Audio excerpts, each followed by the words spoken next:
धर्मपुर गांव में एक गरीब किसान रामू अपने परिवार के साथ रहता था। उसका जीवन कठिनाइयों से भरा था। मिट्टी का बना घर, बंजर खेत और एक पुरानी गाय, यही उसकी पूंजी थी। वह रोज सुबह जल्दी उठता, अपनी गाय गौरी को चारा देता और फिर खेतों की ओर निकल जाता। उसकी 2 छोटे बच्चे थे और पत्नी सीता घर संभालती।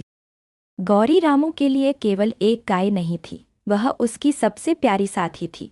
वह उसी के साथ बड़ा हुआ था। जब उसके पिता जीवित थे तब उन्होंने गौरी को खरीदा था। गौरी ने न सिर्फ रामू के बचपन की यादें संजो रखी थी, बल्कि अब भी वह पूरे परिवार को दूध देती थी, जिससे उनका गुजारा चलता था। एक साल गांव में भीषण सूखा पड़ा। खेतों में फसलें सूख गईं और तालाबों में पानी नहीं बचा।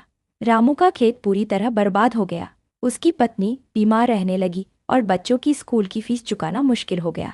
रामू को साहूकार से कर्ज लेना पड़ा। दिन ब दिन उसका बोझ बढ़ता गया। रामू रोज मेहनत करता, लेकिन फसल न होने के कारण उसे कोई आमदनी नहीं होती। फिर भी वह गौरी की सेवा में कभी कोई कमी नहीं करता। वह उसे समय पर चारा और पानी देता, उसे नहलाता और उससे बातें करता।